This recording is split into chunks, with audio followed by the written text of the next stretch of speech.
माया माया सब कहे, माया लखे न कोय, जो मन से ना उतरे माया कहिए सोए। सब कहते माया माया, क्या है माया? बोले जो मन से ना उतरे माया कहिए सोए। जो मन में चिपट के बैठी है, चिपक के बैठी है, छोड़ नहीं रही। या फिर ये कह लो कि हम उसको छोड़ नहीं रहे। माया तो फिर भी छोड़ देती है, माया पर हमने ही पकड़ा हुआ। तो एक गुरु और शिष्य थे, एक गुरुजी थे, एक चेला जी थे। तो दोनों एक नदी के किनारे किनारे जा रहे थे। तो नदी में शिष्य को देखा एक काला कंबल बहता हुआ जा रहा है। तो चेला बोला गुरुजी से, गुरुजी कंबल ले आए। गुरुजी ने कहा बेटा मोह छोड़ो, मोह में फंस जाओगे।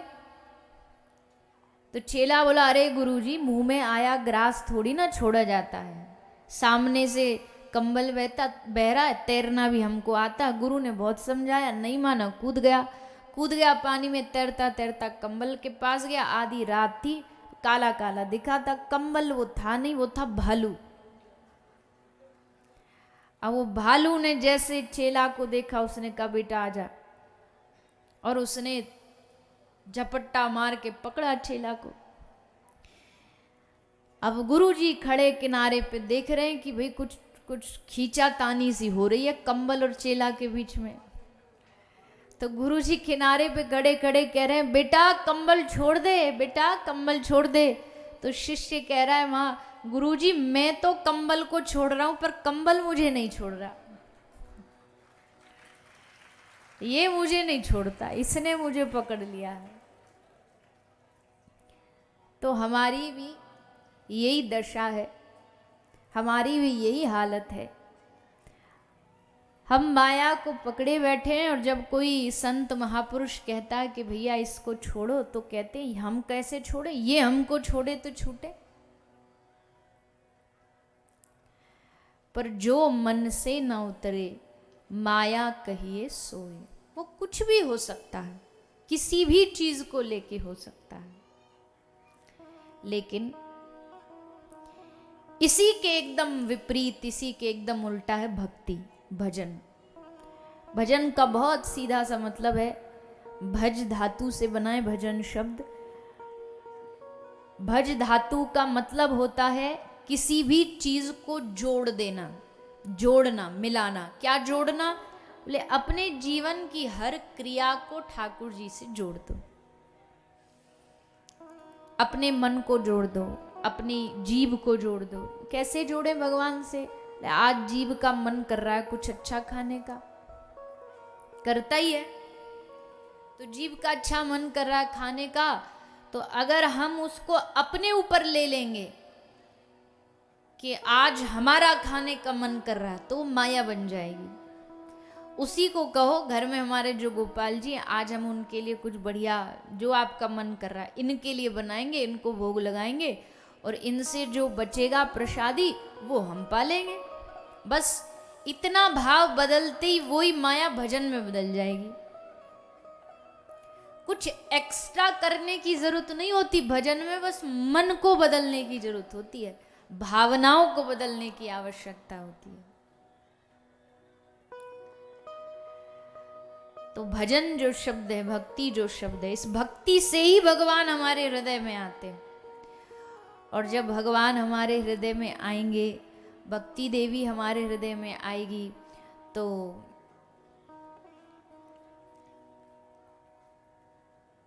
एक बहुत प्यारी पंक्ति है एक भजन की। उसमें एक भक्त कहता है कि प्रभु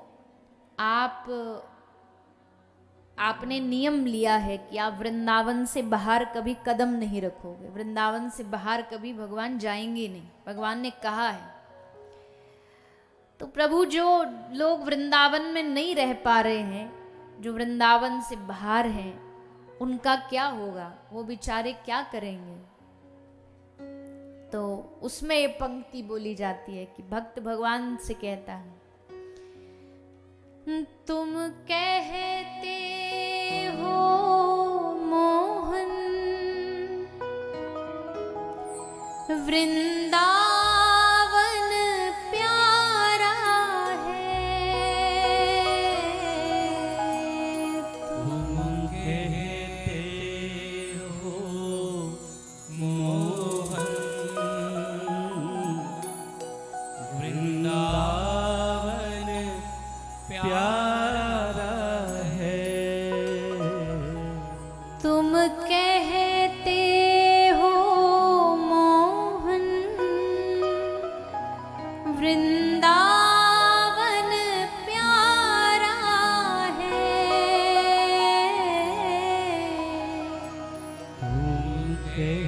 कहते हो मोहन,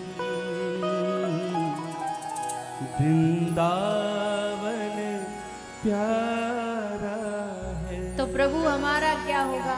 बोले एक काम करते हैं, ना आपकी बात टूटे ना हमारी टूटे। हम वृंदावन नहीं रह सकते, आप वृंदावन से बाहर नहीं रह सकते, तो बीच का रास्ता तो निकालना पड़ेगा। तो ये रास्ता क्या है? तब भक्त कहता है, इस दिल में आ जाओ,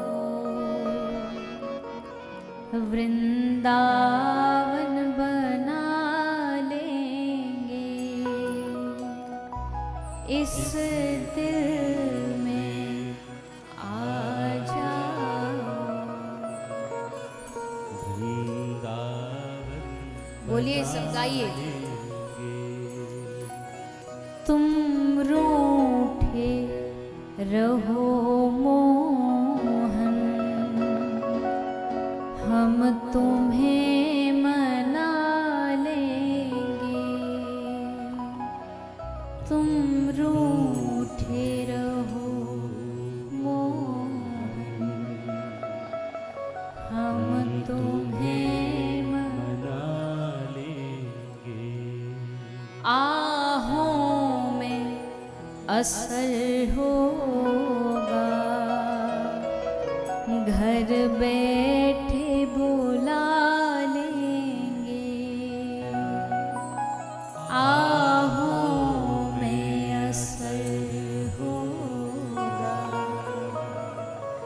घर बैठे बुला लेंगे। और फिर अगली पंक्ति बड़ी प्यारी है। किसी ने कहा, भगवान ने पूछा मैं तेरे घर आया तो क्या करेगा? ऐसे वैसे नहीं जाता मैं किसी घर। जब जाता हूँ, जब मुझे दिखता है कि भाई हाँ इसने व्यवस्था बढ़िया कर रखी है, अच्छी चौकी बिछाई है, अच्छा सिंहासन सोने चांदी का, कहाँ बिठाएगा मुझे? तुम कहते हो मोहन,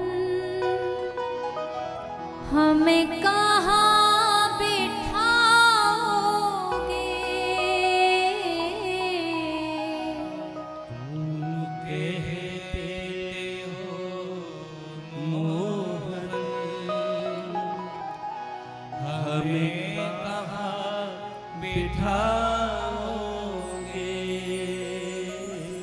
तुम कहते हो मोहन, हमें कहाँ बिठाओगे?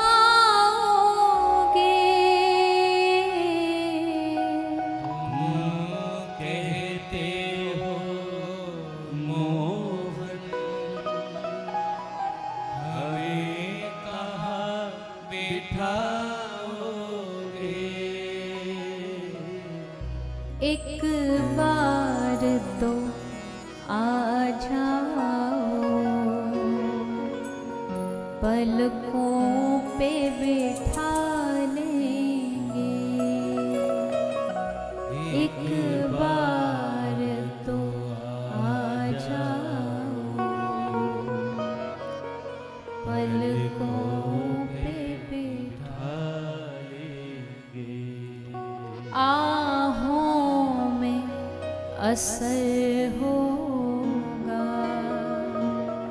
घर बैठे बुला लेंगे। आहों में असर होगा, घर बैठे बुला लेंगे। तुम कहते हो मोहन, हमें कहाँ बिठाओगे? भगवान को बिठाने के लिए भैया कितना भी सुंदर स्थान दे दो, पर अपनी पलकों पर बिठाएंगे हम आपको, अपने हृदय में बिठाएंगे हम आपको। क्योंकि जो अपने हृदय में भगवान को बिठाता है, जो अपने हृदय में ठाकुर जी को विराजमान करेगा, उसके लिए भगवान सारे सुख सुविधा त्याग करके, भगवान कहते देख बेटा, मैं रहता हूं सिंधु में, सागर में, मुझे सिंधु में रहने की आदत है। तो क्या तेरे घर आऊंगा तो इतना जल मिलेगा तेरे पास सिंधु बराबर। भक्त ने कहा प्रभु ये तो बहुत बड़ी बात बोल दी आपने, सिंधु तो मेरे पास कहाँ से आया, हाँ पानी चाहिए तो मैं व्यवस्था कर दूंगा, आप जितना कहोगे, एक आध बाल्टी एक आध टैंकर जो कहोगे वो व्यवस्था कर दूंगा, पर इससे ज्यादा तो क्या ही करूं। भगवान ने कहा नहीं नहीं नहीं, मुझे तो सिंधु में रहने की आदत है, पर बेटा कोई बात नहीं, अगर तू सिंधु न ला सके तो कोई बात नहीं, पर तू अपनी आंख से प्रेम के 2 बिंदु गिरा देना, अश्रु बिंदु गिरा देना, मैं उसी में समा जाऊंगा, मैं उसी में आ जाऊंगा, रहूंगा तो पानी में, रहूंगा तो जल में ही। ठाकुर जी को जल में ही रहने की आदत है, अब चाहे वो जल सिंधु का हो, चाहे वो आंख के अश्रु बिंदु का हो, पर चाहिए ठाकुर जी को जल ही।